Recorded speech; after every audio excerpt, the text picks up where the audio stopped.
2 મહિના પહેલા તો તમને 80 થી 90,000 રૂપિયા આપ્યા હતા. અરે 80 થી 90,000 રૂપિયા એટલે આ સમયની અંદર એ મામૂલી રકમ કહેવાય છે. જો સારા ઘરનો મૂર્તિઓ જોઈતો હોય અને સારો છોકરો જોઈતો હોય તારા બાપને મને પૈસા આપવા પડે. પૈસા આપવા છતાં એમની દીકરી આ ઘરમાં સુખી છે ખરી? અરે તું આ ઘરમાં દુખી છે? એ તમે તમારા આત્માને પૂછી જુઓ. લગ્નના 2 માસ થયા પણ હજુ સુધી મેં તમારા ઘરમાં કોઈ સુખ જોયું નથી. લગ્નનું નક્કી થયું ત્યારે તો તમે સમાજને દેખાડવા માટે એમ કહેતા હતા કે કરિયાવર નિમિત્તે અમારે એક પાઈ પણ નથી લેવી, પણ ખાનગી રીતે મારા બાપુજી પાસેથી તમે 80 થી 90,000 રૂપિયા લેવાનું ચૂક્યા તો નથી. એ તો સારા ઘરનો મૂર્તિઓ જોઈતો હોય આટલા પૈસા દેવા જ પડે. એટલે હાથીના દાંત ચાવવાના જુદા હોય છે અને દેખાડવાના જુદા હોય છે. હમણાં તારી જબાન બહુ બોલવા માંડી છે. કેમ ના બોલો બા? મારી સહનશીલતાની પણ હદ હોય છે. તમે મને તમારા ઘરની કુળવધુ નથી માનતા પણ એક દૂધળી ગાય માનો છો. ગાય ને પણ શીંગડા નીકળે છે. અરે એ શીંગડા મારકડી થતી જાય છે. અને એ શીંગડા મને સારી રીતે તોડતા આવડે છે મમ્મી. તારા શીંગડા હું તોડી નાખીશ. મારી મમ્મી સામે વધારે જો જીભાન ચલાવીશ ને તો આ ઘરમાં તારે રહેવું મુશ્કેલ પડે. બોલ 50,000 રૂપિયા મંગાવે છે કે નહીં મંગાવે? નહીં મંગાવું, કારણ કે તમારા લાલચુ સ્વભાવના લીધે મને મારી નાની બહેનના લગ્નમાં પણ ના જવા દીધી. જ્યાં સુધી તારા બાપના ઘરેથી મને પૈસા મંગાવીને નહીં આપીશ ત્યાં તાર સુધી તારા કોઈ પણ પરિવારના અંદર હું તને નહીં જવા દઉં. તારી બેન તો બેન પણ તારા સમાજને તારા બાપને લગતા કોઈ સગામાં હું તને નહીં જવા દઉં. સમજી કે કીધડા તો સારા હોય એ મરેલાને ચૂથી ખાય પણ તમે બે માં દીકરો તો જીવતા માણસ અમે કીધડા છીએ. એ ચતુરકામ કરીને માર. હા, તને ખબર છે આ ઘર કોનું છે? ઓ બેટા સ્નેહા, એનો બાપ આવે છે. મમ્મીનો બાપ આવે છે. એ આ શું સીધે છે જે સ્થિતિમાં હતી ને એ સ્થિતિમાં હોવી જોઈએ. તારો બાપ આવે ને જે પાસે કહેતી નહીં કે આ ઘરમાં મને તકલીફ છે.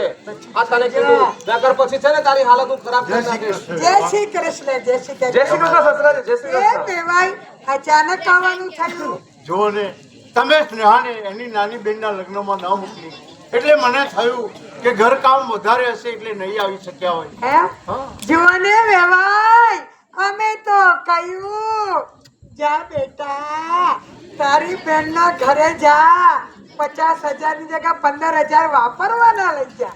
પણ કહે છે જ્યાં સુધી મારો બાપ 50,000 નહીં આપે ત્યાં સુધી મારે પગ નથી મૂકો. એવું આ તમારી દીકરી કહેતી મમ્મી હતી. હું ઓફિસ જાઉં છું. હા. તમે હા. બાપુજી તમે બેસો, હું તમારા માટે પાણી લઈ આવું. યાર વાહ, બધા મજામાં તો છો ને? તમે મજામાં છો ને? અમારે હમણાં બસ. થોડી તબિયત એવી વાંધો નહીં. એ તો હવે શું કે ગડપણ આવી ગયો હવે. છે. હા, જલ્દી બરાબર છે. વાત એવી છે કે તમે આવે બહુ સારું લાગ્યું. અમારે ત્યાં દીકરીના ઘરનું કોઈ પાણી નથી પીતું. તમારામાં રિવાજ હોય તો પીઓ પાણી. જા બેટા મૂકી આવ. બાપ દીકરી વાતો કરી લો. એટલી વારમાં હું આવું છું. બેટા બાપુજી. સ્નેહા, બેટા તું તારી નાની બેનના લગ્નમાં પણ ના આવી. બાપુજી એવી તો કઈ અભાગણી બેન હોય કે એની નાની બેનના લગ્નમાં ના આવે, પણ એ મારા સાસુ અને તમારા જમાઈ એમ કીધું કે જ્યાં સુધી તારો બાપ 50,000 રૂપિયા ના આપે ત્યાં સુધી તારે પિયરમાં પગ પણ મૂકવાનો નહીં. બેટા હવે હું તારી સાસુને 50,000 રૂપિયા ક્યાંથી લાવીને આપું? જે કાંઈ થોડું ઘણું હતું તે તારી નાની બેનના લગ્નમાં વપરાઈ ગયું. જમાઈ બિચારો સંસ્કારી હતો એટલે કરિયાવરમાં એક પાય પણ ન લીધી અને પ્રશ્ન સાદાઈથી પતી ગયો. હવે હું તારી સાસુને આપું ને એવું મારી પાસે કઈ નથી બસ બેટા. બાપુજી આ માં અને દીકરો પૈસાના લાલચુ છે.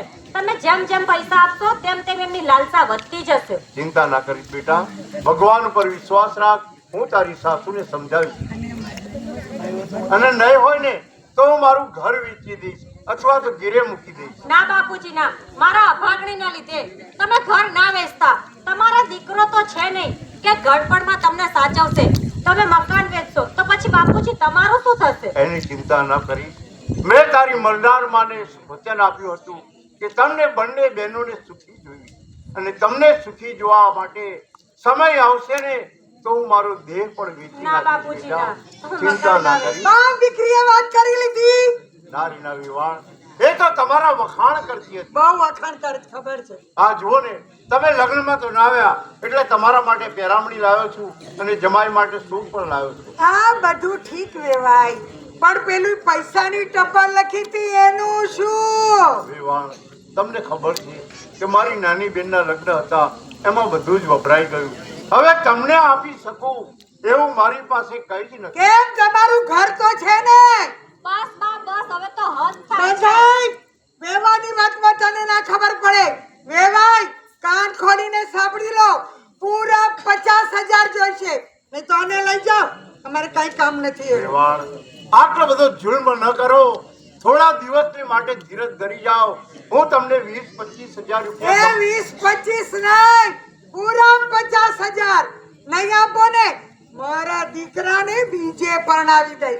હા, આ તમારી પેરામણી 50,000. બાપુજી તું જરા પણ ચિંતા ન કર.